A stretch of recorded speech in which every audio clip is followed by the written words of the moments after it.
de Edimburgo, en el Reino Unido, becada por el CONACYT. Esto fue durante los años 2018 y 2019. Bueno, ella ha trabajado como profesora e investigadora en la Universidad de Veracruzana por más de 40 años. Imparte clases en los programas de licenciatura y posgrado de la Facultad de Idiomas. Diseñó y fue miembro fundadora de dos programas, del programa de maestría en enseñanza de inglés como lengua extranjera y del programa de doctorado de estudios del lenguaje y lingüística aplicada. Todo esto en la Universidad Veracruzana. También diseñó y puso en marcha el Diplomado de Enseñanza de Español como Lengua Extranjera para la Escuela de Estudiantes Extranjeros de la misma universidad. O sea, tiene muchísima experiencia en el diseño de programas. Ha sido conferencista magistral invitada y ha dado ponencias y talleres en varios foros académicos y universidades. En Alemania, Brasil, Colombia, Emiratos Árabes, España, Estados Unidos, India, México, Rusia, Reino Unido, además de varias universidades de México. A mí he tenido la suerte de encontrarme en algunas de las conferencias. Nora Basurto es miembro de comités científicos y consejos editoriales de diferentes revistas indexadas, también de diferentes países como Brasil, Colombia, España, Estados Unidos. Muy bien, ha sido desde el 2014, ella es miembro del Sistema Nacional de Investigadores del CONACYT. Sí, eh, y bueno, no dice acá que ella tiene un nivel alto, 2, yo lo sé, pero no lo puso en su currículum del CONACYT, cosa que muy pocas mujeres en el área de lingüística aplicada lo tienen, muy poquitas. Ha publicado libros, capítulos de libros y artículos en editoriales y revistas de gran prestigio académico internacional. Entre sus publicaciones más recientes se encuentran Investigación, Praxis y Experiencias en L, una mirada multicultural de la editorial Common Ground en 2022 y evaluación del aprendizaje de inglés de niños en el Programa Nacional de Inglés de México. Revista de Investigación Educativa número 38 del 2024. Son sus últimas investigaciones. Bueno, como ven, tiene un currículum muy amplio, mucha experiencia en el diseño de programas, diseño de materiales, en fin, investigación. Y ahora nos viene aquí, tenemos el gusto de tenerla presente y ella nos va a hablar de, bueno, no tengo curiosamente el título aquí a la mano, pero ahora lo presenta. Si quieres abrir tu presentación y entonces ahí encontramos el título. ¿Sí? Adelante, Nora. Claro que sí, buenas tardes a todos, a todas. Muchísimas gracias a la doctora Beatriz Granda por esta invitación. Como dice ella, nos hemos encontrado en varios eventos y siempre platicamos de nuestros proyectos, de lo que quisiéramos hacer, pero siempre nos falta tiempo para hacer todas esas ideas que tenemos. Pero bueno, veo aquí varias caras de nuevas generaciones que podrán espero llenar un espacio que lo hemos platicado Beatriz y yo, que hace mucha falta, como el español como lengua de herencia, ¿sí? Entonces, sobre esto voy a empezar a compartir mi presentación y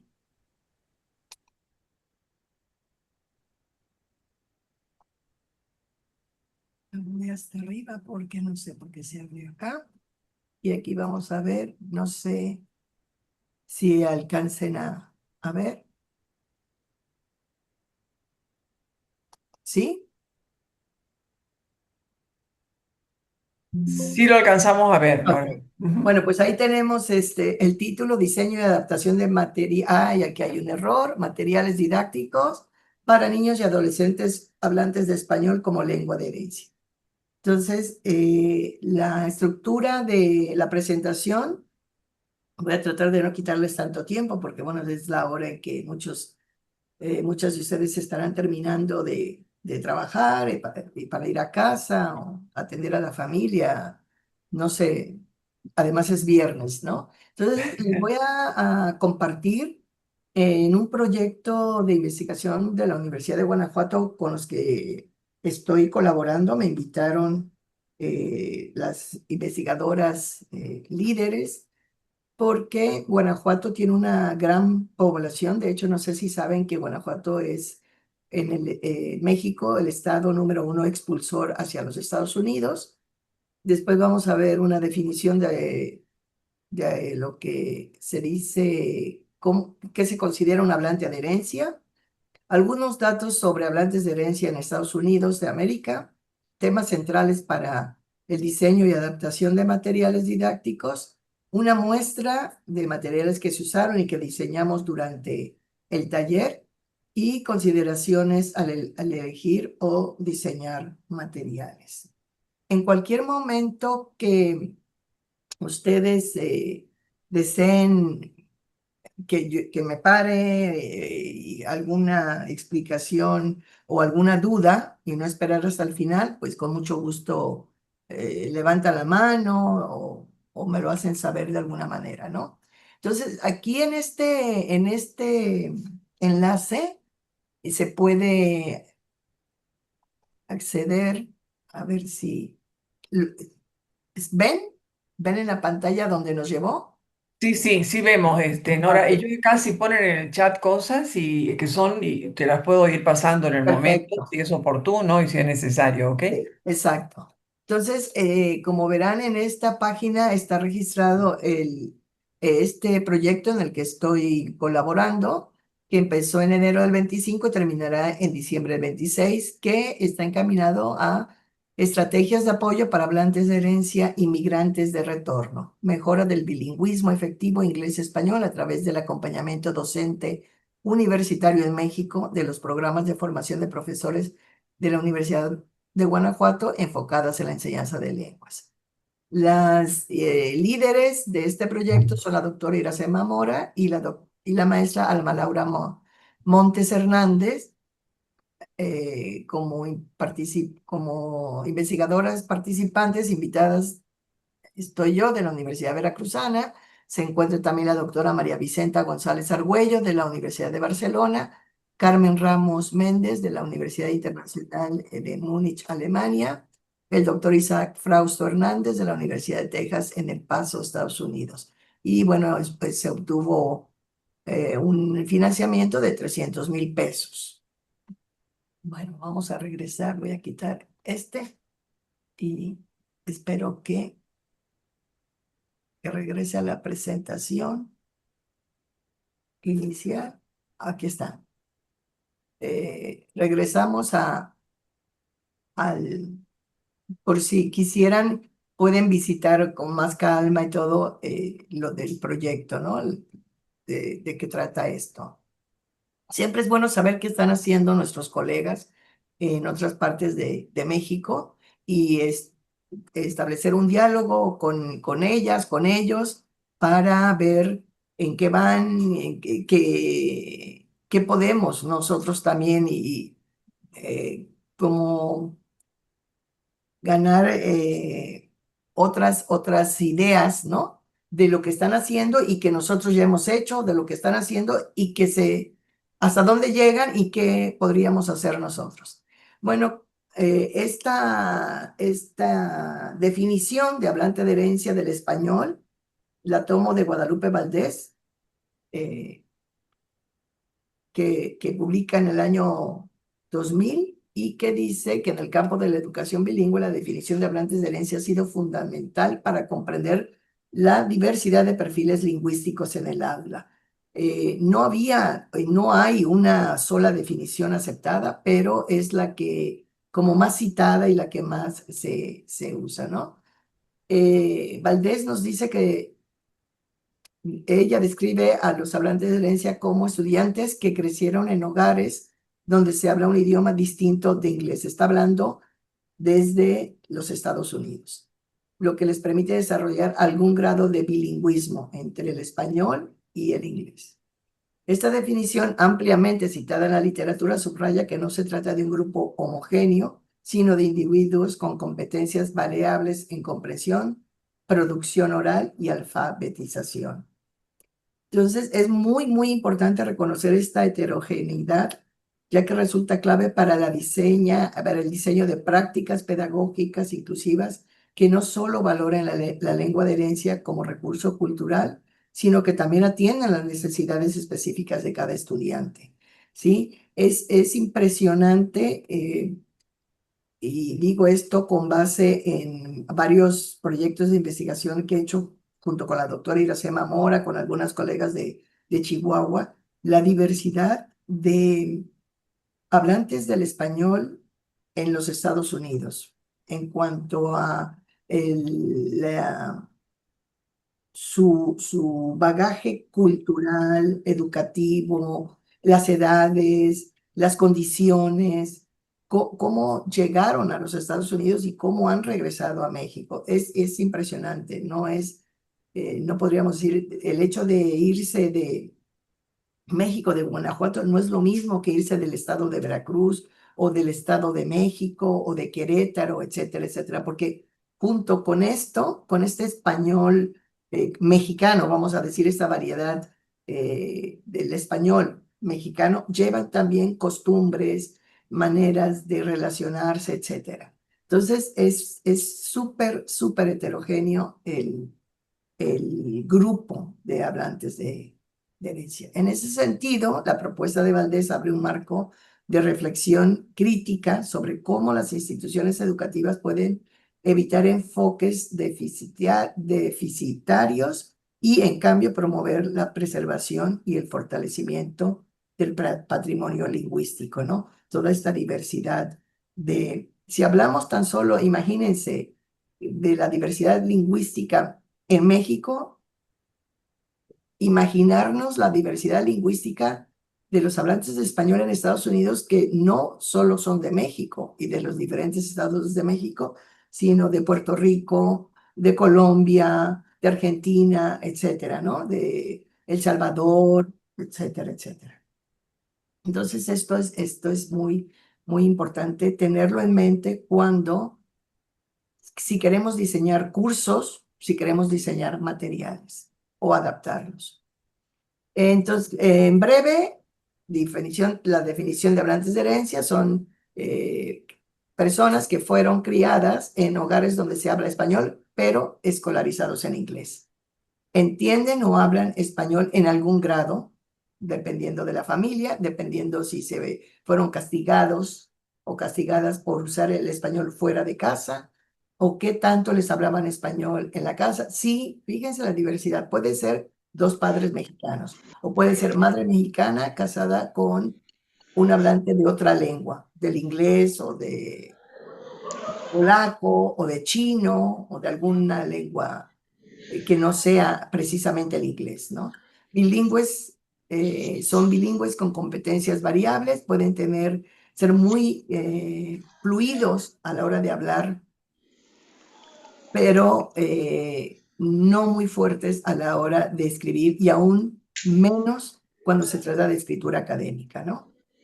Eh, Eso es en breve lo que se ha observado y lo que se ha estudiado de cómo podríamos concebir y estudiar y pensar cuando estamos hablando de hablantes de herencia. Ahora, una estimación en los Estados Unidos del total de hispanos para ver el campo de la potencia que tenemos sobre todo el trabajo que más tarde voy a mencionar, que podríamos estar haciendo, que podríamos empezar a hacer, ¿no? El total de hispanos en los Estados Unidos en el 2023 se estimaba en 65.2 millones. Nacidos en Estados Unidos, de esos es el 44.3. De estos, 57% hablan español en casa, 25 millones de hablantes de herencia, es una estimación, y 43.37 hablan español en casa. Es muy, muy importante pensar que todos estos datos que yo estoy presentando aquí y como los presenta la gente son aproximaciones porque no hay un censo por obvias razones.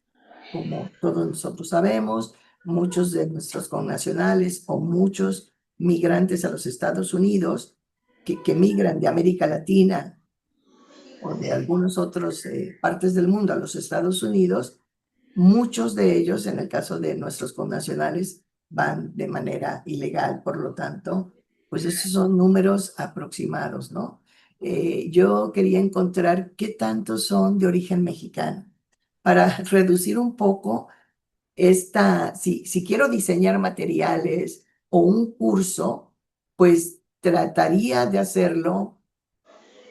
Voy a tener un grupo multicultural hablantes del español o un grupo de mexicanos, de puros mexicanos. Entonces eso a mí me reduce un poco eh, qué voy a escoger, cómo lo voy a llegar, porque voy a tratar de meter cuestiones culturales mexicanas, un poco más mayoritariamente, cosas de la educación en México que les podría servir en caso de que ellos tengan por alguna u otra razón regresar a México, etcétera. Entonces quise investigar de origen mexicano y habla pues que la población de origen mexicano en Estados Unidos en el 2021 se calculaba en 37.2 millones.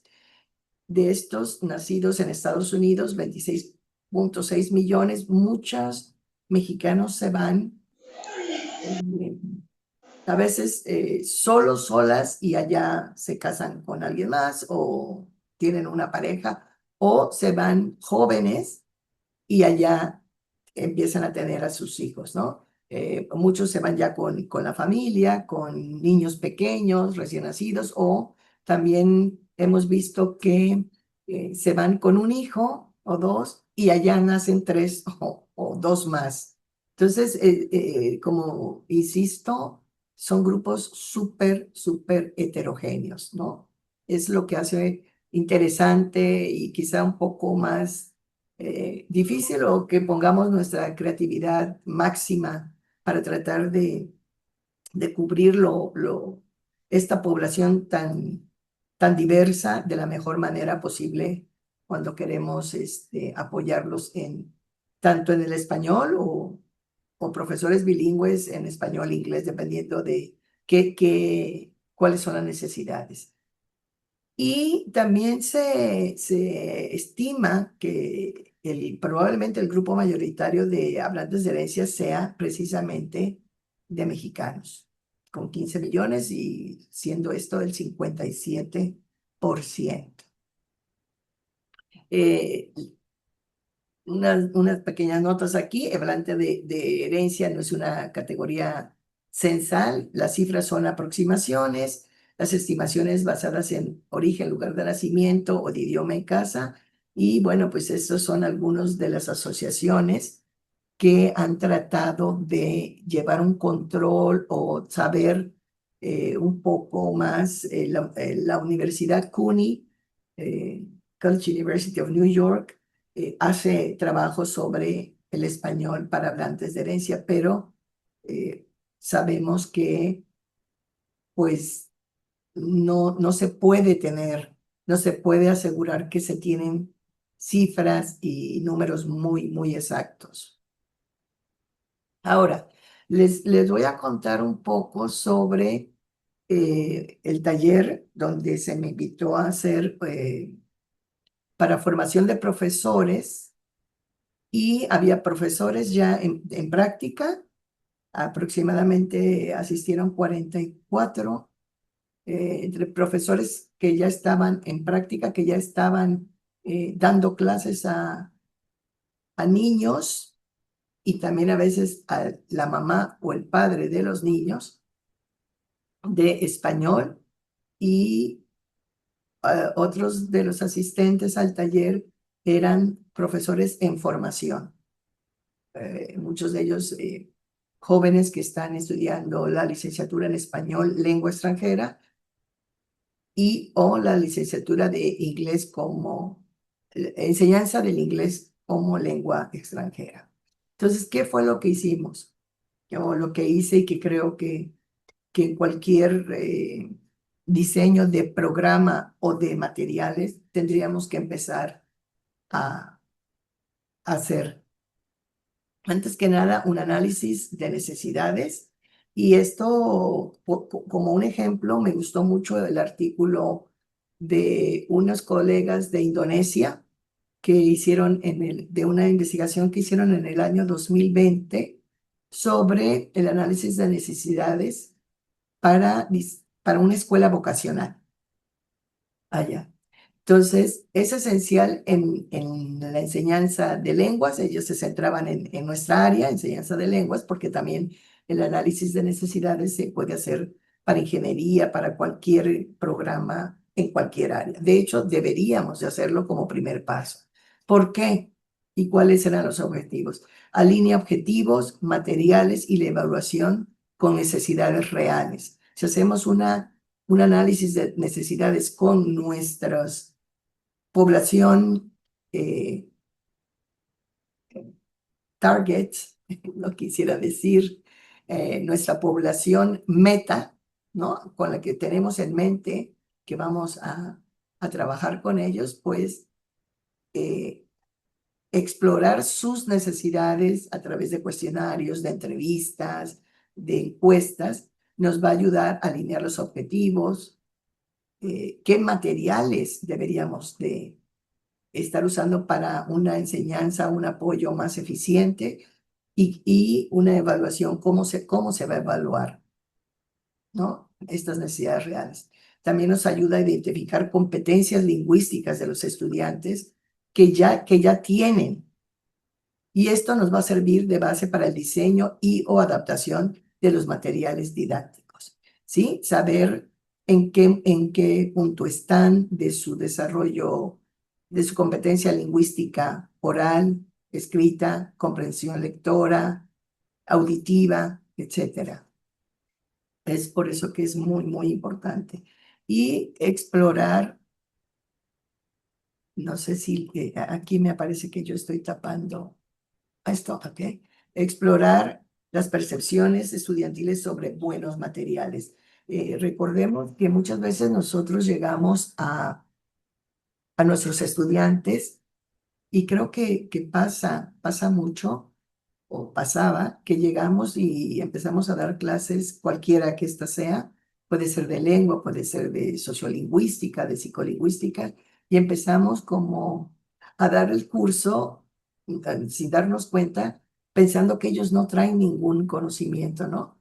Entonces, ellos, siempre estos estudiantes de alguna u otra manera han tenido contacto con materiales antes de llegar a nosotros, porque han tratado de aprender inglés o español o han tratado de aprender alguna otra materia, matemáticas, historia, literatura en el colegio, ¿no? Lo que lleven, si van en la primaria, si son niños, si van en la primaria, si son adolescentes en la secundaria, preparatoria. Entonces, ellos ya alguna experiencia, quizá no muy consciente, pero la tienen. Entonces, a nosotros y a estos investigadores les ayudó eso a explorar qué percepciones traen los estudiantes sobre qué dirían ellos que son buenos materiales, con base en qué les ha funcionado, qué les parece más aburridos, qué les motiva más, qué les ha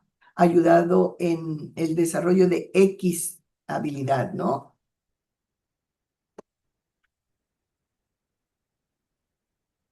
Ay, bueno,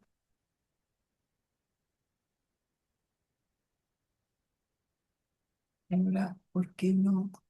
Quiero cambiar, pero aquí está. Ah, ok. La metodología que ellos emplearon, imagínense, tuvieron 483 participantes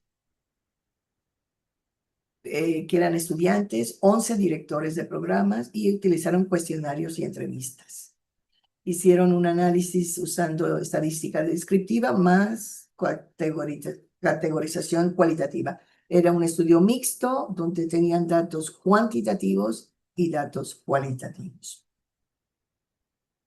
Sus resultados principales, bueno, ellos encontraron que el nivel mayoritario era una 2, esto de acuerdo al marco común de referencia europeo, pero en nuestro contexto, bueno, sea A2, A1, B1, B2.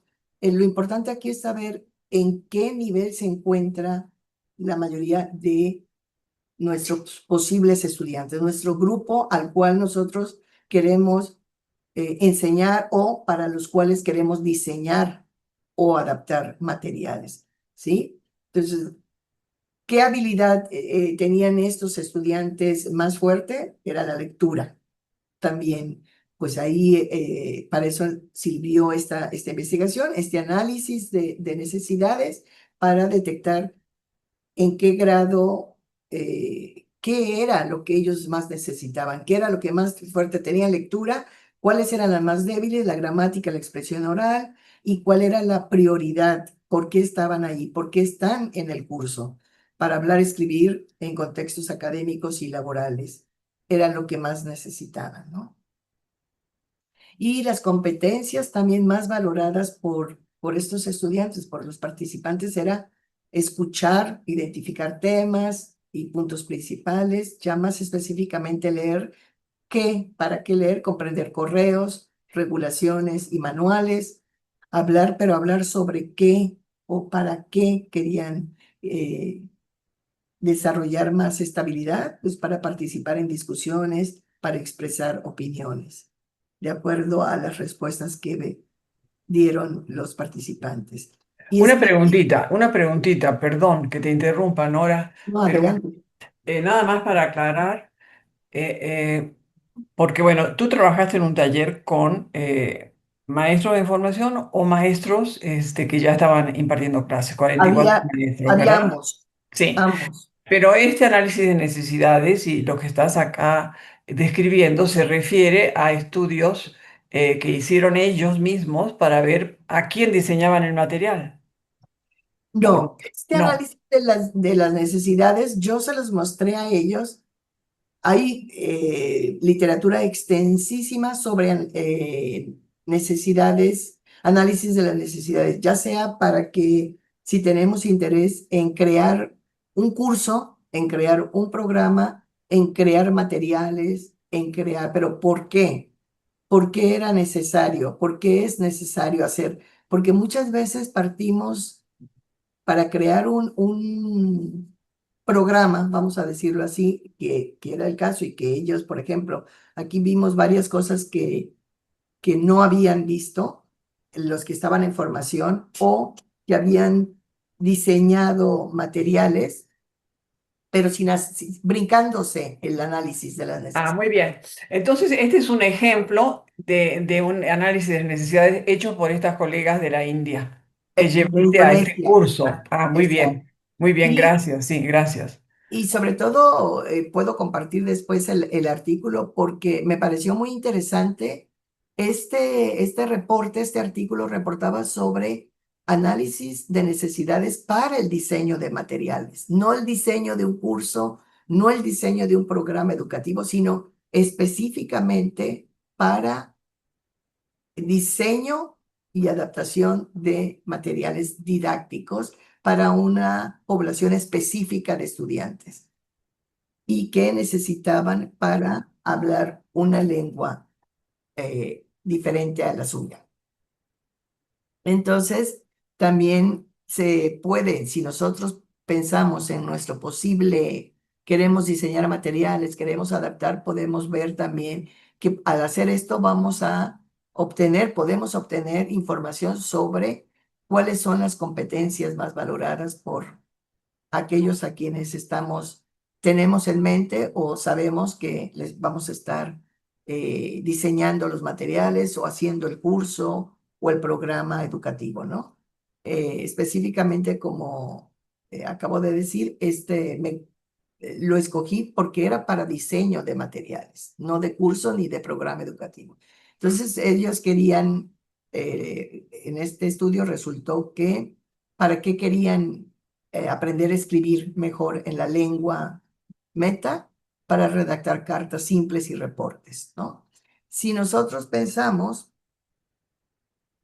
en niños, seguramente, y adolescentes, quizá, muy probablemente las respuestas vayan a ser diferentes, ¿no? Y también re- teniendo en mente siempre esta diversidad de los hablantes de herencia en los Estados Unidos de origen mexicano o latinoamericano, podemos irnos imaginando un poco con base en nuestra experiencia cuáles serían los cambios, ¿no? O cuáles son cosas que le dices, efectivamente, esto también se aplicaría a una población que yo tengo en mente. Por ejemplo, los criterios de buenos materiales reportados por los 400 y pico de participantes en este estudio, pues que el contenido sea relevante y actual, cosa que es de sentido común, pero que ahí están los datos, ¿no? Siempre que necesitamos sustentar por qué estamos diseñando estos materiales, por qué los estamos adaptando, pues tenemos siempre evidencia que hace más riguroso y como más serio, ¿no? No nada más me levanté un día y escuché una canción y, ay, mira qué bonita canción, la voy a explotar para esto, que puede suceder, ¿no? También, pero si tenemos un análisis de necesidades como base de donde partamos para diseñar nuestros materiales, pues tenemos un sustento más riguroso, más, vamos a decir que basado en investigación, ¿no? Y bueno, y también esto, bueno, lo sabe la doctora Beatriz, que es productora, ¿no? Ha diseñado y ha publicado material didáctico para L, pues que se empieza piden que sea una secuencia progresiva de fácil a difícil, ¿no? Empezar con, si son niños, estamos hablando de letras, palabras, frases, oraciones, cláusulas, etcétera, etcétera, si fuera a escritura, ¿no? Ejercicios variados y desafiantes. Desafiantes querían decir que no solo fueran variados, sino que representaran un poco más allá de lo que ya saben, no estar sobre lo mismo, que también sabemos que la consolidación necesita repetición, pero siempre repetición y un poco más allá de lo que ellos saben, algo que les representara un reto para que los tuviera motivados. El vocabulario, las expresiones y la gramática esté contextualizada, de preferencia, pues si lo sacamos de materiales auténticos, podrían ver cómo se usa realmente X vocabulario, qué expresiones y cómo la gramática está realmente utilizada por hablantes nativos a los que aspiran ellos a hablar, si son hablantes de herencia del español, pues, y tuvieran que regresar a México, quisieran hablar y pasar como eh, mexicanos, porque en algunos de los estudios hemos visto que muchos de ellos no se sienten en Estados Unidos, aunque hayan nacido en Estados Unidos y hayan pasado 14, 15 años o la mayor parte de su vida, no son considerados como estadounidenses. Y paradójicamente, cuando regresan a México, muchos familiares tampoco los consideran ya mexicanos completamente.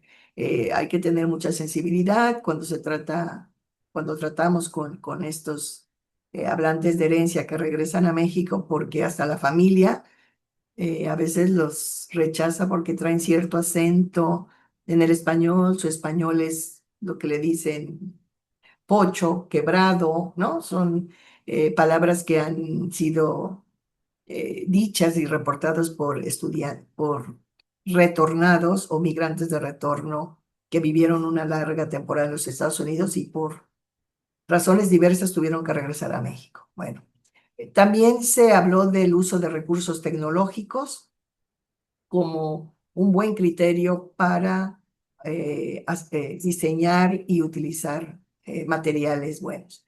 Y sobre todo, pues un diseño atractivo y de costo accesible. Esto lo retomo un poquito adelante con base en lo que hemos visto y la situación de enseñanza, aprendizaje eh, de algunos de nuestros connacionales en los Estados Unidos. Entonces, ese estudio pues presenta estas conclusiones, el nivel en el que se encuentran los participantes, lo que querían fortalecer, que era el habla y la escritura, y que preferían materiales auténticos, actuales e interactivos, y que el análisis de necesidades asegura pertinencia, que era lo importante, y efectividad, ¿sí?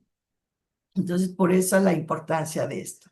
Ahora bien, ya viendo qué tipos de materiales tenemos nosotros a la mano, el grupo de profesores y de profesores ya en práctica y de profesores en formación, que los que ya habían tenido experiencia enseñando y que siguen teniendo experiencia, se ha dado dentro de un contexto de enseñanza-aprendizaje a través de videoconferencias, ah, de plataformas como Zoom, Meet, donde los profesores están aquí en México y los estudiantes están en los Estados Unidos.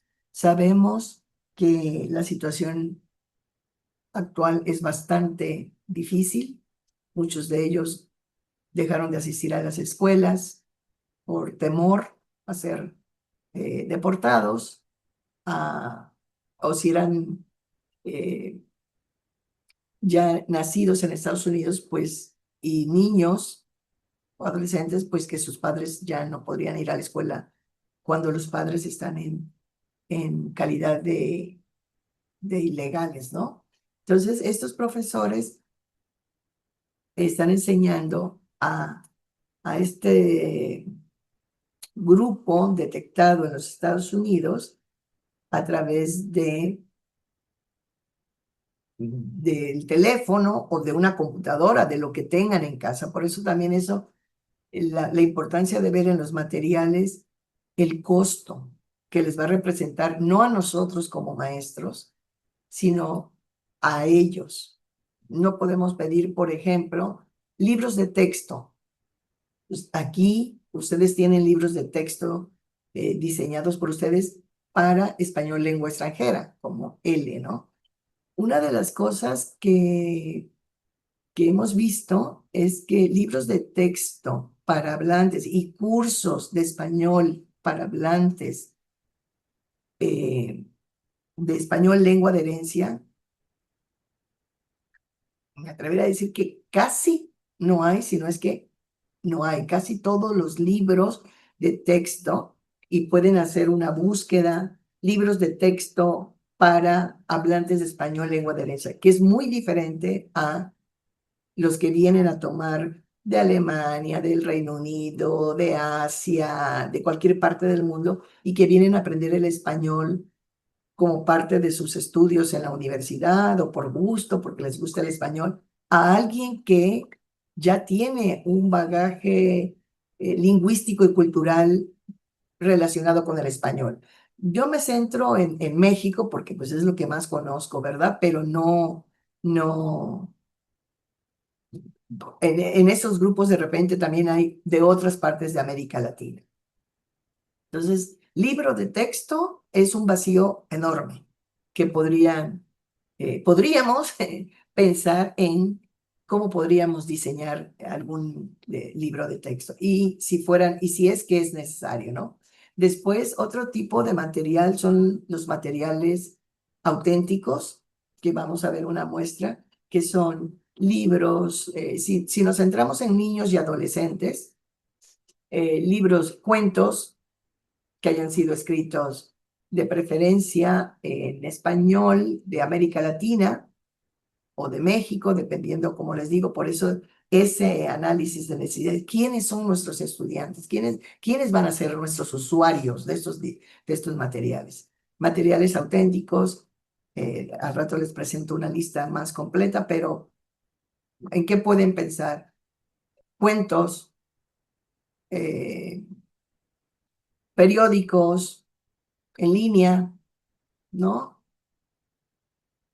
Telenovelas, si es que tienen acceso a ellos, porque no están todo aquel material que existe donde se habla la lengua meta, pero no fueron pensados ni diseñados para enseñar, sino están ahí, los que usamos nosotros, la música, etcétera. Y después tenemos también materiales adaptados. Estos materiales adaptados, lo que hicimos, por ejemplo, en el taller fue usar libros de texto, es decir, a ver, ¿qué podemos rescatar de este libro de texto que no fue diseñado para hablantes de herencia, sino para estudiantes del español lengua extranjera, pero sin embargo se podría usar muy, muy bien con hablantes de herencia? ¿Por qué? Porque habla de costumbres y de situaciones cotidianas.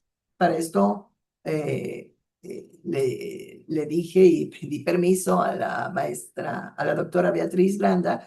De hecho, tomamos su serie de libros y resultó muy, muy bien y resultó, a mí me gustó mucho porque poniendo a los profesores a trabajar, a ver, aquí está un libro que no fue para hablantes de herencia. Búscame una lección que adaptarías para a quienes estás enseñando. Una lección que adaptarías y cómo la adaptarías. Y búscame una lección del 1 al 6, tenían el acceso a los 6 libros, del 1 al 6, una lección que dirías, no la tengo que adaptar, porque la puedo utilizar tal cual está. Y fue posible, en cada grupo encontraron una que la podían usar tal cual estaba en el libro, y otra con una adaptación mínima, ¿no? Porque decían, es que habla de por ejemplo, ir de compras al mercado. Pero bueno, ellos están en Estados Unidos y un mercado como tal no lo van a encontrar. Entonces, vamos a decir, por decirles un ejemplo, en lugar de ir al mercado de San Juan, el mercado como conocemos en México, donde puede haber mucho colorido y hay que andar por los pasillos y puedes tocar y pedir 1 kilo de tomates y como se dice, pues lo más probable es que ellos allá vayan a supermercados. Entonces, pues hubo mucha creatividad por parte de los profesores, ¿no?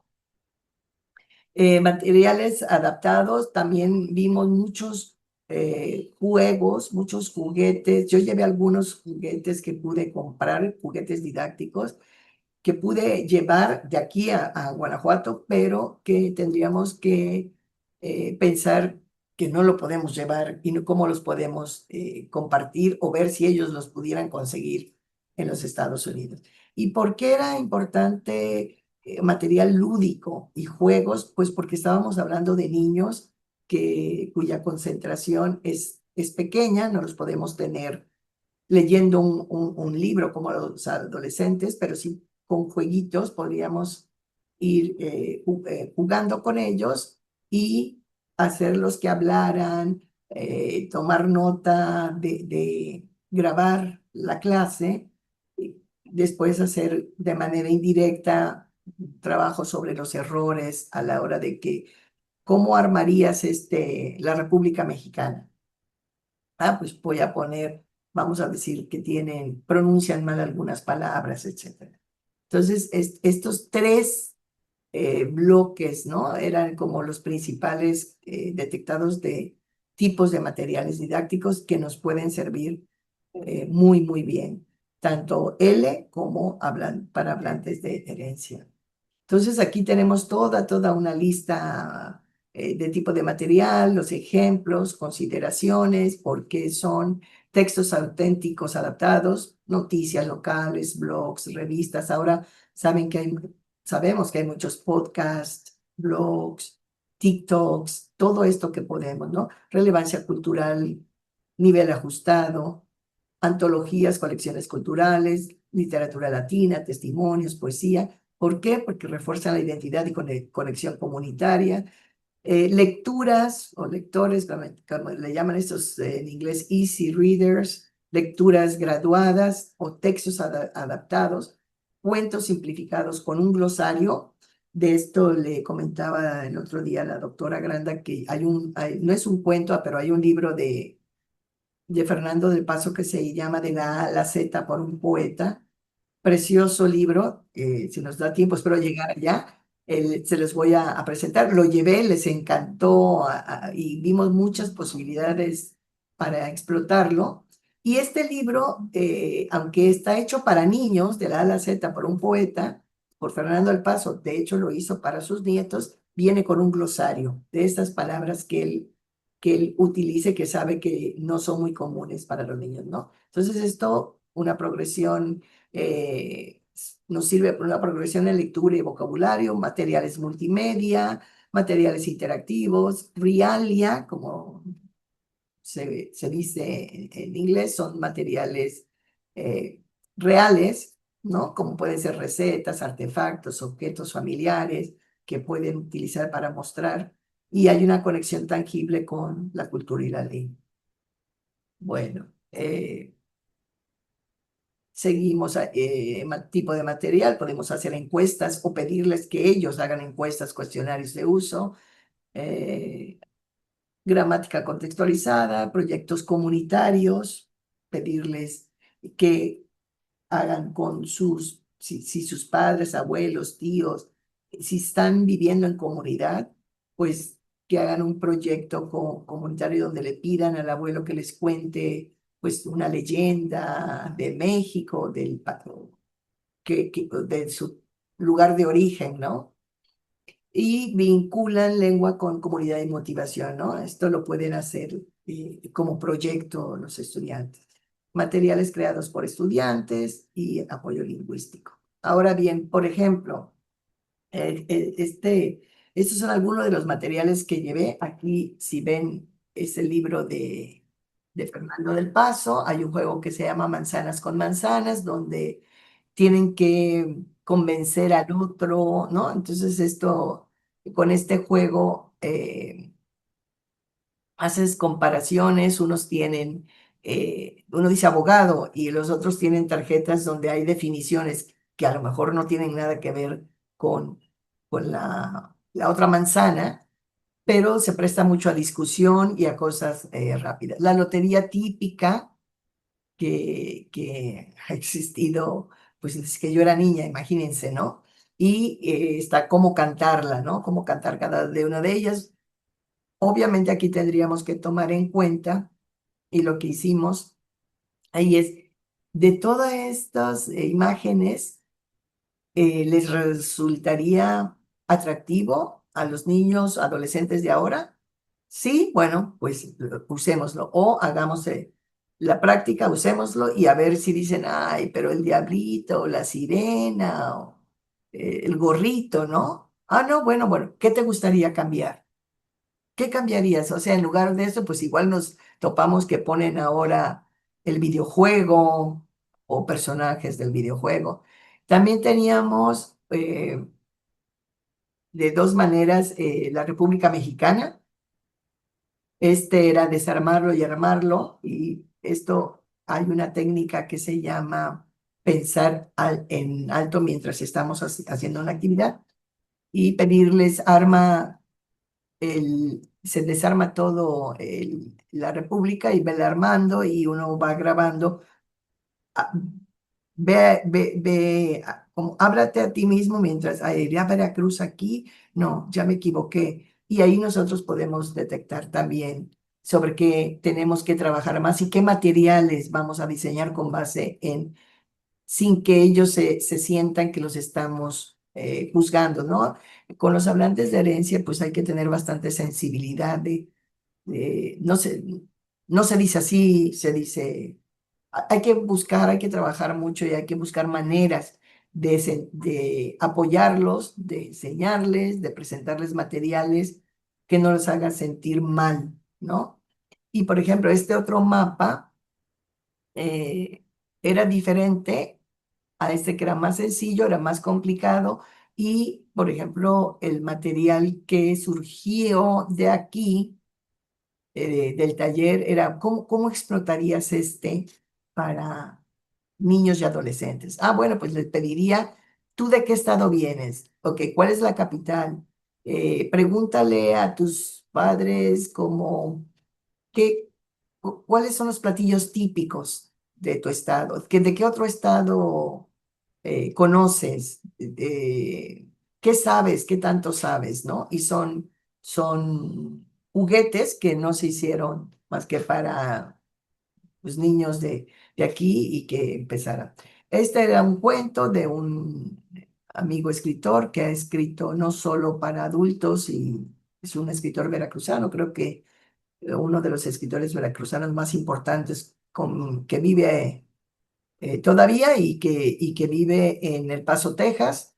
Y bueno, este fue un cuento que se llama El teléfono desocupado. También muy interesante resultó porque imagínense ver este teléfono y con las nuevas generaciones, si les hace sentido este teléfono. Y el abecedario por asociación, estos son ejemplos de materiales. Aquí me faltó el libro de texto y el libro de texto estaba en PDF. Bueno. No sé si cómo vamos de tiempo, si podemos entrar y ver los talleres, el taller y los resultados que lo que se produjo durante el taller, que fue un taller de 3 días, y cómo estos profesores con libro de texto, materiales auténticos y juegos diseñaron. Si nos da tiempo, Bueno, podría. tenemos unos minutos. En realidad, la verdad es que creo que sí todos tenemos curiosidad de ver al menos algo de los resultados del taller. Sería fantástico. ¿Podés tomar unos minutos? Yo creo que sí. Ok, vamos a ver, a ver. Aquí está. ¿Se puede ver? Donde dice, a mí me tocó impartir el taller 2. Ya se había impartido un taller 1 que había sido Pero no estamos introducido. viendo, ¿eh? Estamos viendo nada más el enlace. Ah, perdón, a ver, vamos a ver aquí.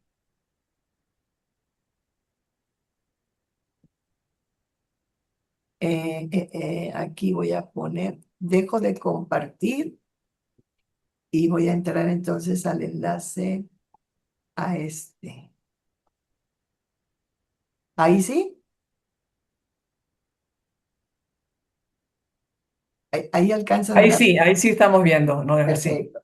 Pues bueno, vamos a ir rapidito. Miren, este fue diseño y evaluación de materiales docentes para contextos bilingües y migratorios. Entonces,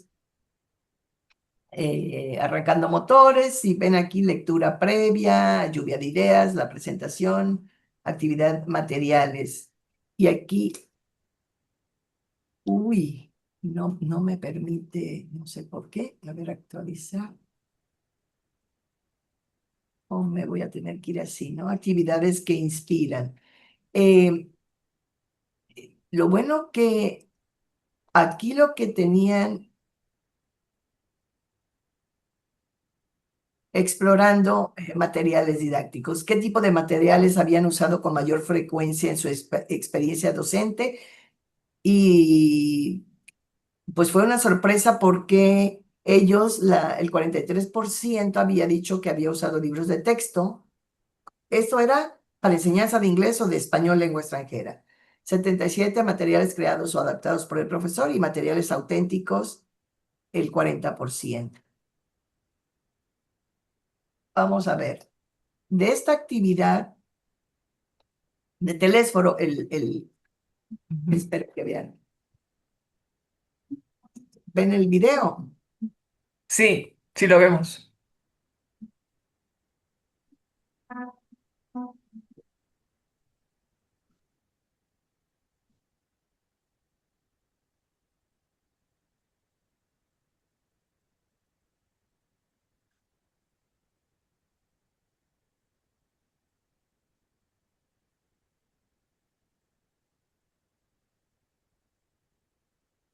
Esta es la historia de Telésforo,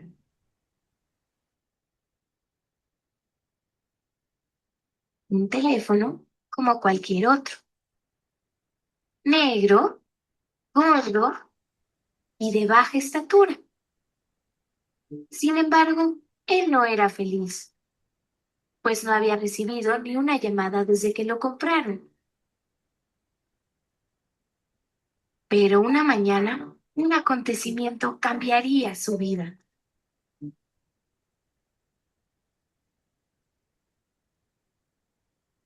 Y gracias a esto, se convertiría en un héroe.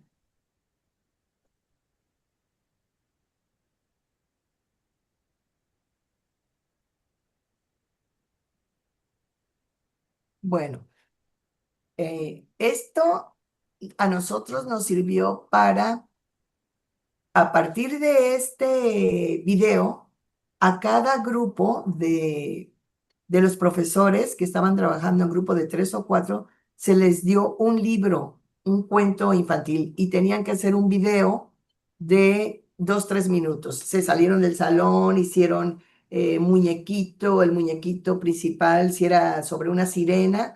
Entonces, crearon videos. No sé si seguimos aquí, a ver si podemos regresar.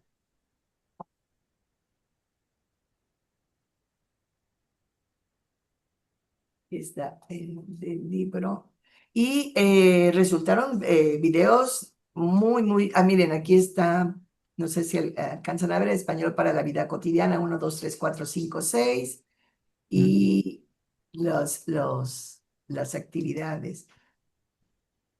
Después, la explotación lúdica es que ellos tenían aquí de materiales. Por ejemplo, ellos crean un QR donde ellos pueden ir votando y poniendo eh, los envíos también. Bueno, no, esto no es las calificaciones, perdón. Esta es la parte más. La explotación lúdica. Cómo iban a explotar y cómo iban a hacer una lista de qué se podía. Aquí está.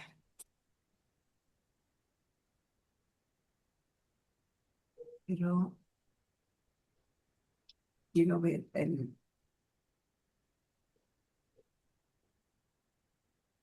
este. Saben que, por ejemplo, en Estados Unidos es muy, muy común hacer concursos de deletreo, ¿no? Pues bueno, descubrimos que hay un juego en línea que no cuesta nada, que se llama Spell Bee igual, y entonces aquí puedes tener el nivel principiante, avanzado. Y aquí voy a formar palabras, ¿no? A ver, te pongo en 1 minuto cuántas palabras puedes formar, que tienes que utilizar a fuerza la que está en amarillo, ¿no? Esto está en inglés, pero se puede cambiar. Por ejemplo, vamos a decir que ponemos, ahí con W en español está, y está aquí el preescolar, primer grado, segundo grado, tercer grado. Pero si decimos, vamos a formar una palabra en inglés y ponemos enter, ¿no? Ah, pues está muy corta. Pues bueno, vamos a poner una en inglés porque great, 5 puntos. Y como esta, hay la versión en español donde o cambiamos las letras.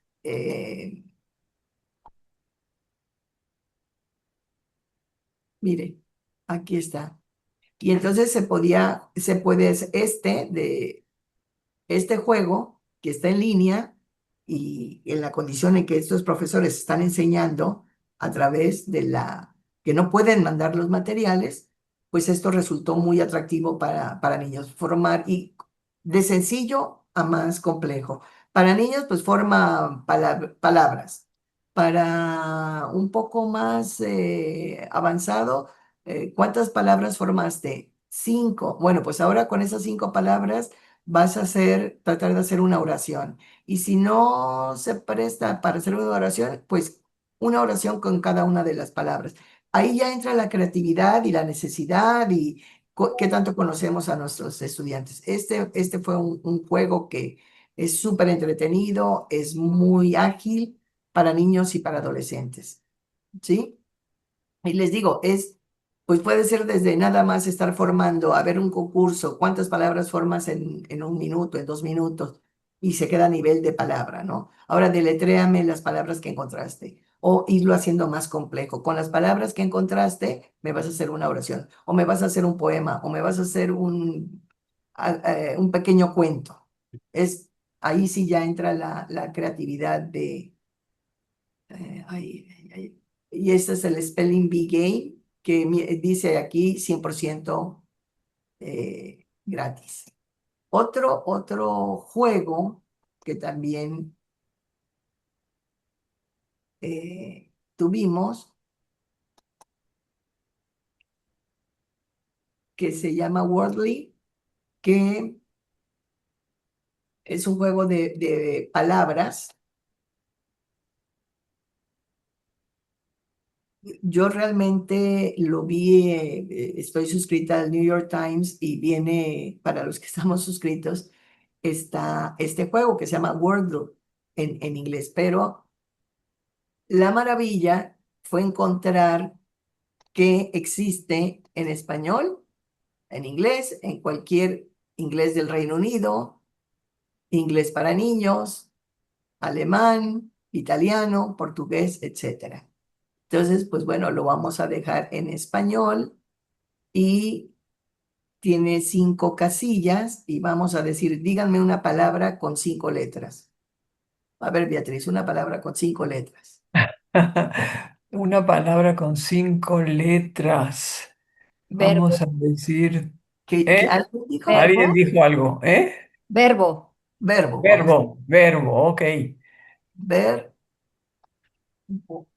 Entonces voy a ver si le atiné a la palabra, a cuántas. Yo le doy entrar y quiere decir que la palabra que el juego tiene en mente, la E está el color verde quiere decir que le atiné a la E, a la letra y al lugar. La R existe en la palabra, pero no está en el lugar indicado y la B, O y la B chica, como decíamos en mi tiempo, no están en estas palabras. Entonces le seguimos intentando. Lomas. Pero tenemos que conservar la E aquí y tenemos Ah, que o es como conservar la R. Scrabble. Ah, ok, ok. Pensé que era una nueva palabra. No, hasta que la Está, tenemos. sí, Tenemos ahora. 1, 2, 3, 4, 5, 6 oportunidades. Perro. Perro. Ah, ok, muy bien. Vamos a poner, a ver si le atinamos. P. Aunque aquí ya nos equivocamos al haber escogido la O, ¿eh? Porque la O ya nos estaba indicando, pero a veces decimos, pues lo voy a intentar, ya sé que la O no, pero quiero ver, híjoles, pues seguimos igual no. Este, Cerdo. cerdo.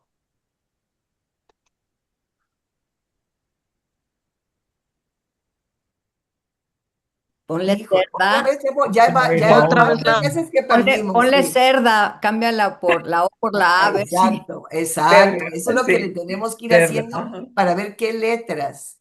Ujú. Ay, ahora ya tenemos tres estas tres, pero las tenemos que cambiar de lugar. Y la A definitivamente no.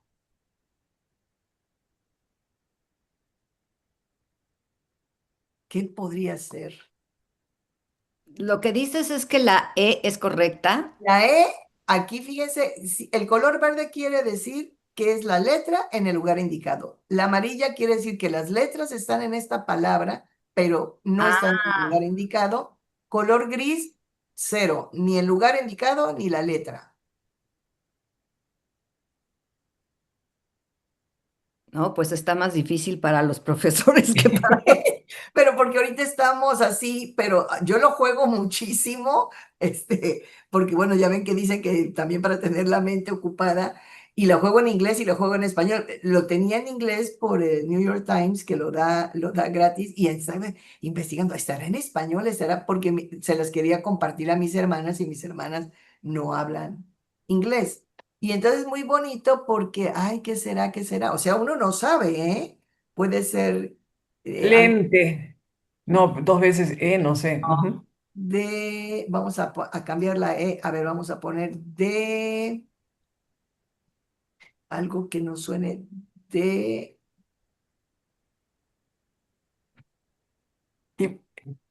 Y- nos falta meter la R, R, ¿no? sí, pero no aquí.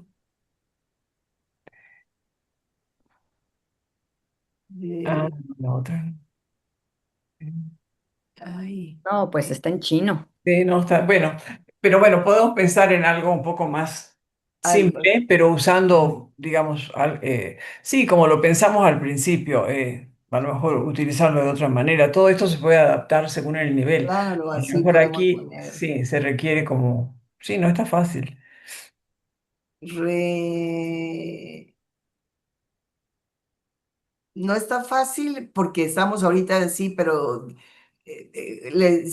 se los voy a pasar, Beatriz, pero yo muchas veces ya en la de español digo, ay, a la segunda casilla ya, y sale el confetito Sí, ahí, a lo ¿no? mejor Y se la porque contestamos porque empezamos. estamos con el tiempo Sí, encima. y también empezamos con una palabra que a lo mejor no resultó Exacto, fácil. Pasa con el Scrabble, ¿no? Que a veces fluye y de repente se atora porque hay una palabra que no sí, es tan fácil de conectar con otras, en fin. Ujú. sí. Pero Digo, bueno, pero como ejemplo, pero este es un ejemplo. Y la maravilla de esto, que pueden usar con español lengua extranjera y con español lengua de herencia, es la posibilidad también que tenemos de cambiar el idioma, ¿no? Y es claro. gratis, es gratis. Bueno, esa fue una que, que, que resultó bastante interesante. Bueno, bueno, yo diría, mira, yo me quedaría, por supuesto, porque está muy interesante. En realidad, una sola sesión resultó. Bueno, nos dice una buena Y introducción sobre que todo si quedamos los súper. queremos probar, ¿no? Si queremos Sí, jugar un poquito y decir, y al estarlo jugando se nos vienen más ideas. No me voy a claro, quedar al nivel a adivinar letras, sino qué hago con las palabras que me fueron claro. quitando, ¿no? Pero adelante, Beatriz. Sí. Sí, bueno, yo quisiera transmitirte algunas preguntas de los asistentes porque me imagino que por la hora quizás algunos ya, porque no Tengan nos que, alcanza una sesión, es que está tan interesante.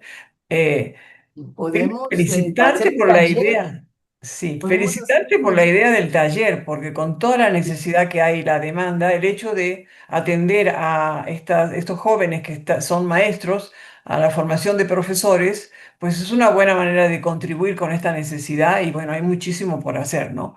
Pero sí. bueno, aquí preguntan, sí, te felicitan. Bueno, aquí pregunta Horacio Molano, es una pregunta, ¿qué cuentos? Se adaptaron para el material. ¿Cómo fue su reacción ante poemas, por ejemplo? ¿Cuáles fueron Ah, autores de interés? Ajá. que bueno, miren, les voy a poner el ejemplo eh, de algo que diseñé con base en, no sé si lo alcanzan a ver, un ejemplo de la A a la Z por un poeta. Un poquito. No sé si los demás alcanzan, yo como que con mis lentes se Vamos a alcanzo a hacerlo ver, aquí, pero ¿no? apenas, muy Eh, poquito.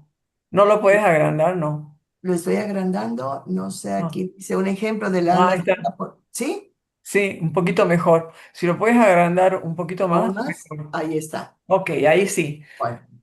Un ejemplo, entonces, recuerden que yo llevé ese libro, no sé si lo conocen, es un libro en el que Fernando del Paso hace un haiku, un poema muy pequeñito, donde habla de la A y después uno más largo. Entonces, como base tomé este libro porque va de la A a la Z, ¿no? Y actividad virtual, pues le dije, vamos a llamarle el alfabeto imaginario bilingüe, ¿no? Y el objetivo era fomentar la creatividad, el juego lingüístico, la expresión artística en español e inglés, inspirándose en el estilo poético de Fernando del Paso. ¿Qué competencia esperaba desarrollar? Expresión oral y escrita bilingüe, la imaginación literaria, colaboración digital y apreciación estética del lenguaje. ¿Qué herramientas se necesitaban? Pues Google Slides o Canva for Education para crear el alfabeto colaborativo, hacia dónde vamos. Padlet para compartir ideas, Flip para grabar videos cortos de lectura, Zoom o Meet para sesiones en vivo. Entonces la descripción era conectando al estudiante con sus intereses y actividades significativas. Cada estudiante tenía que elegir una letra del alfabeto y leer el poema correspondiente del libro. Puede ser guiado por el docente o en video. Preguntarle por qué eligió esa letra, por qué es con la que inicia mi nombre, por qué es la letra de mi hijo, de mi hija, porque es la che de chocolate que es mi dulce favorito, no sé. Tan, porque me gusta cómo suena, ¿no? Entonces eso era la idea. Y la creación bilingüe, porque estábamos trabajando, estos profesores trabajan con estas hablantes de herencia que están en Estados Unidos y batallan tanto en español con el inglés. Entonces, este libro, que no fue para nada creado en inglés, decía, cada estudiante crea con el apoyo de su profesor o profesora su propia versión poética de la letra elegida en español e inglés. Y por ejemplo, esta es una fotocopia de la letra B del libro, que es precioso, la verdad. Lástima que está agotado. Yo lo compré en el 92 para mis hijos y está la letra B, está el dibujo y dice el haiku, la botella, si le salen picos, parece estrella. Y más adelante ya pone la B. Soñaba, sí, ser un día buena, bella y bondadosa, pero también otra cosa, y no era una bobería. Deseaba, yo bien lo sé, ser de grande muy delgada, alta, larga y estirada, la B cuando era bebé. Entonces, pues a mí siempre me pareció precioso el libro. Creo que se puede explotar bastante bien para aquellos que quieran con estudiantes más grandes, pues hacer un haiku no es cosa fácil, pero No. todavía el poema que pone aquí del Paso, ya más largo, pues es un reto, ¿no? Escribirlo tratando de usar muchas veces la letra B. Entonces, yo puse la B es una burbuja que brinca en el bosque, ¿no? Una frase con la B es una burbuja que brinca en el bosque. Está B muy y bonito. B. Ahora la tengo que hacer en inglés, pues B is a bubble bouncing in the breeze, ¿no? Que era en la traducción para estos niños bilingües, ¿no? Con una pequeña oración, trata de decir algo que rime o usando la letra. Y ya después pedirle, pues, el diseño visual, usa Canva, Google Slides para ilustrar la letra que escogiste con imágenes, colores, formas que representen el poema que escribiste o la frase, el haiku, o hasta donde podamos pedirle, ¿no? Y después hacer una lectura grabada. Se graba un video corto leyendo el poema en ambos idiomas usando Flip o cualquier programa. A veces los jóvenes saben mucho de más programas que uno. Pueden añadir música o efectos si así lo desean. Y si tienes un grupo grande, es hacer un alfabeto colectivo. Beatriz escogió la B porque es la de su nombre, Nora escogió la N, Gare la G, Rosa, Esther la, y así. Bueno, al final vamos a juntarnos cada uno con nuestras letras, tratar de hacer el nuevo de la A a la Z por todos nosotros poetas, ¿no? Y las reunimos en nuestro alfabeto imaginario de español o bilingüe, que en esta parte era, y se comparte en Padlet o se presenta en una sesión virtual. Las actividades extras opcionales en las que pensé, pues podíamos crear un libro digital con Book Creator, que es un programa, organizar un expo virtual de letras con invitados, familias, otros grupos, a ver quién en otro grupo qué hicieron, cuál fue el resultado de con base en esta creación real de un libro muy bonito de un gran escritor mexicano. ¿Qué surgió, no? Puede surgir a nivel de grupo, de familias o de profesores. Nosotros en este grupo podríamos, a ver, vamos a hacerlo, a ver qué resulta, ¿no? Integrar elementos culturales, qué palabras son muy comunes con estas letras o con esta letra y cómo se representa esa letra en México. Yo pensaba en la CH o en la ñ, que es muy del español, me da ñáñaras, el niño, cosas así, ¿no? O la che, a diferencia de la CH, integrar elementos culturales, por ejemplo, cómo se representa esa letra en México y en los Estados Unidos, por ejemplo, la che en español de México está presente en palabras como chocolate y ¿sabías que el cacao es originario de México? La SH no está muy presente en el español, pero sí en el inglés, en el español de México, ¿no? O en el español en general, pero sí en el inglés. ¿Me podrías dar algún ejemplo? y ahí estaba la portada original y título del proyecto. Se me ocurrió el alfabeto imaginario bilingüe, inspirado de la A a la Z por un poeta del escritor mexicano Fernando del Paso. Y entonces ya podíamos poner nombre del estudiante, Beatriz Granda, edad, 8 años, Eso. la letra elegida, la B, opción de presentación, de qué manera podríamos presentar nuestro proyecto. Y aquí estaba, ¿no? La letra B, poema en español, poema en inglés o frase. La ilustración se puede usar a mano usando alguna herramienta de la inteligencia artificial que ahora ellos manejan mucho. Dejamos un espacio para insertar el dibujo, imagen o diseño gráfico, o pequeño video. ¿Y qué significado personal? Que es ahí donde conectamos el material con nuestros estudiantes. ¿Por qué? Como ese interés. ¿Por qué elegiste esa letra? ¿Qué representa para ti? Es muy especial y entonces ahí entran ya las emociones también, los sentimientos, que creo que cuando tenemos esta dimensión en los materiales didácticos, conecta mejor el aprendizaje, ¿no? La parte emocional, significativa, familiar, entrañable y que siempre les permita ver a nuestros estudiantes que también esta parte nos preocupa de ellos o nos interesa más que preocupar, ¿no? Y era la página, grabar la grabación del poema, podíamos ponerlo aquí, y los comentarios de sus compañeros. A ver qué piensa Gare de lo que hizo Rosester, o Rosester, ¿qué te pareció? ¿Le harías algún cambio? Y ahí está ya también sin que se den cuenta, pues eh, puesta en la discusión oral, ¿no? La retroalimentación. Y están hablando y en esto nosotros podemos estar tomando notas o grabando, viendo si hay palabras que necesitan ser corregidas en cuanto a la pronunciación, etcétera, etcétera. O sea, creo que era una actividad de escritura, lectura, creatividad, habla, escuchar y la reflexión, la página del final del libro, para un libro colectivo, qué aprendimos sobre el lenguaje y la cultura, qué letras nos sorprendieron más, cómo se siente crear algo juntos, y ya ponía firma de los autores, espacio para nombres, emojis o dibujos de cada participante. Pues ese fue el ejemplo que yo les llevé, que Muy creé bien. con base en... Sí.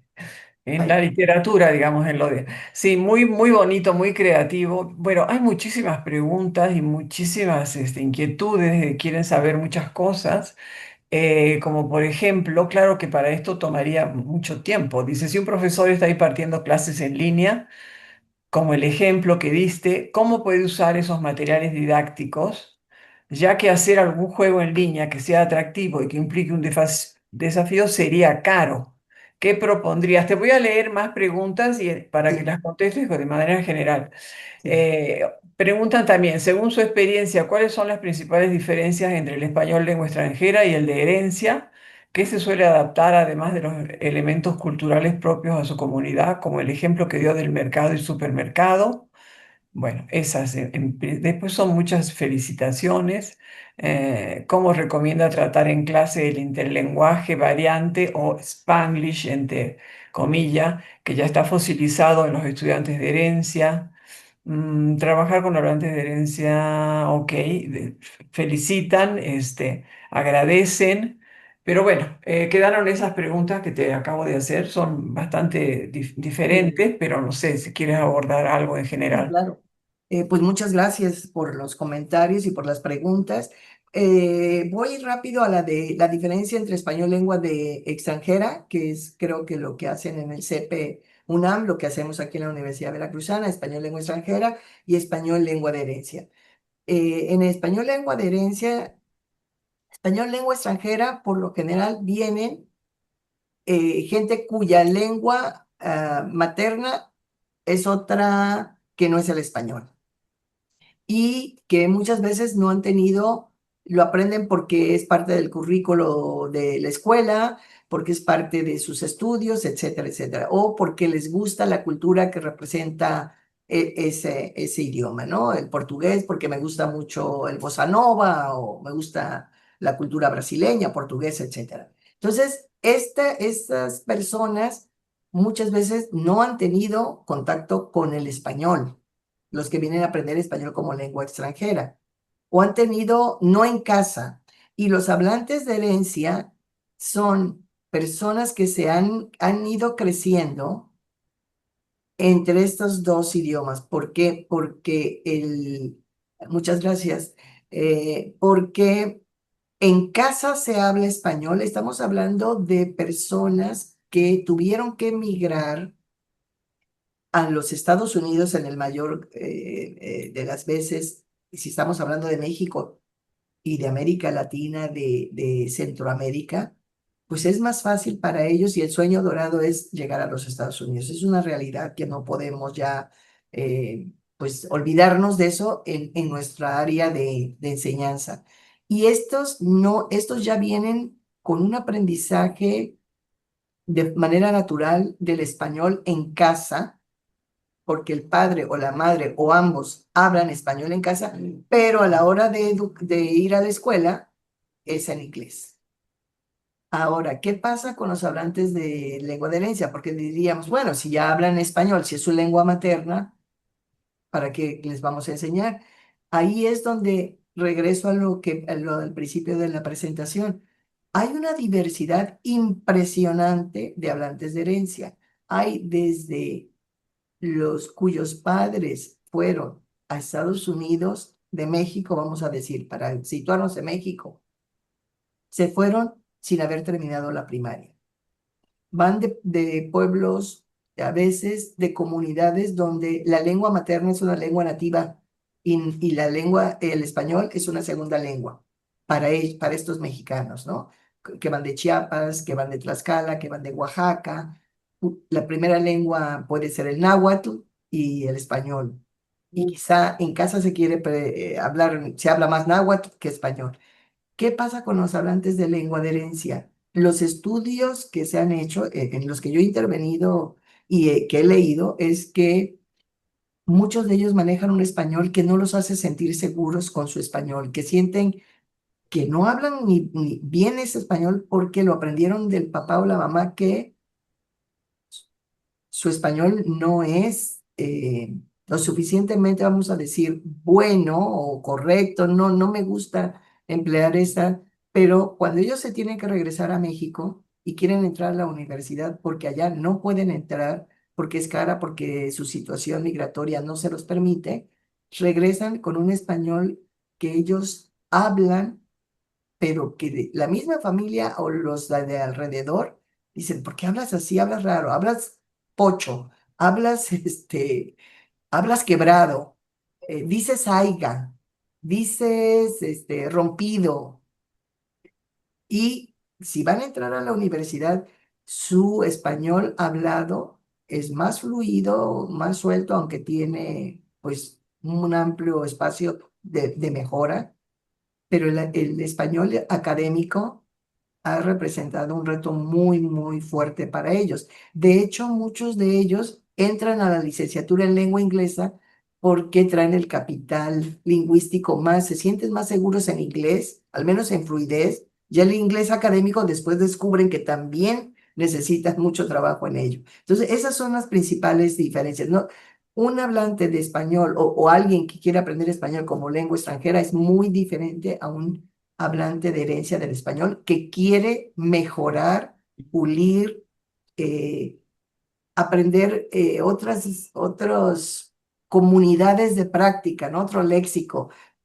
Yo tenía uno de mis participantes aquí, quería estudiar ingeniería en la Universidad Veracruzana, se regresó y el problema con el que se encontró es que al no haber estudiado aquí, pues no tenía el léxico para ingeniería, no tenía los conocimientos previos que requería para estudiar. Entonces se metió a idiomas, a licenciatura en lengua inglesa. Al menos se sentía menos ansioso porque entendía las clases eran en inglés y porque él pues se sentía además en ventaja con los que nunca habían salido al extranjero y no tenían esa práctica, ¿no? Entonces, eso es la principal eh, diferencia. Por eso sí tenemos que tener bien presente esto.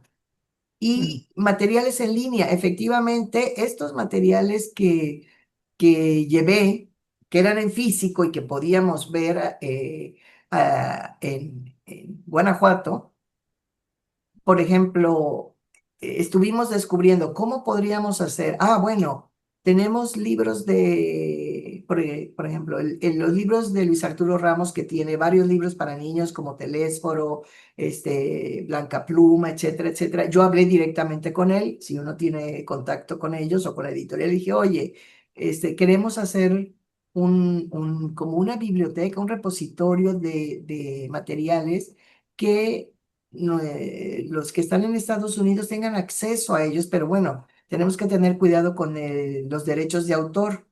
Y él, pues muy sensible a esto, dijo, voy a hablar a mi editorial y que te los permitan, que te los manden en PDF y tienes total libertad de usarlos y de compartirlos o de hacer en una plataforma, que es lo que se podría hacer, lo que podríamos hacer como comunidad, si queremos apoyar a los que están allá. A los que regresan, pues es más fácil porque tenemos los materiales en físico, ¿no? Que podemos llevar al salón de clases. Pero en línea fue muy gratificante descubrir que estos juegos que yo había visto y que ya había yo imaginado hacer muchas cosas, yo no las podía compartir porque yo las tenía como parte de mi suscripción a New York Times. Pero dije, voy a ver, ¿por qué? A ver si está en español. Y preguntando, yo decía, sí, ahí en ese taller vamos a hacer una lista. Entonces, maestra, o doctora, yo descubrí que ese Spelling Bee hay, y mire, hay en todos los idiomas. Ah, bueno, pues podemos sacar el enlace y poner en una hoja enlace para juegos en línea, ¿no? Y así era la manera en que tú se lo puedes compartir. Es que mm, hay que ser de veras muy creativos, tener como mucha motivación. A veces me pongo a platicar con Beatriz y digo, ya hablamos y ahí empezamos a sacar ideas y a ver, nos seguimos, hay que aterrizarlas, ¿no? Pero se puede, creo que es una tarea pendiente que tenemos. eh, Todos los que nos dedicamos a la enseñanza de lenguas, de español, lengua extranjera, de español, que con esta situación que está sucediendo, donde están deportando a muchísimos, pueden ser adultos jóvenes que tienen esperanzas de continuar con su educación, pero se sienten como no aptos. ¿Cómo voy a ir yo a la universidad si mi español no es lo suficientemente? Les da vergüenza. Por eso decía, hay que buscar actividades que les den confianza y maneras de corregirlos muy sensibles. Por ejemplo, si ellos dicen aiga, porque toda su familia lo dice así, dices, ¿cómo le voy a decir, oye, pues yo digo, sí, que haya, ¿no? O vamos a buscar, y una manera es grabar esas clases que se den en línea, ir detectando los errores más recurrentes en nuestros estudiantes, si tenemos uno, la familia, etcétera, y buscar juegos que les estén mostrando. Y otra cosa, sabemos nosotros que la lectura, que desafortunadamente con tantas cosas de internet, cada vez los niños y los jóvenes leen menos, es buscar libros sencillos, libros atractivos y pedirles que lean a los padres, que le empiecen a leer a los hijos desde que están pequeños, de una manera como jugando, ¿no? Y a ver, aquí dice, tengo apetito. El personaje, apetito, ¿por qué letra? ¿A qué te suena? ¿Cómo lo dirías tú? Que tengo hambre, perfecto.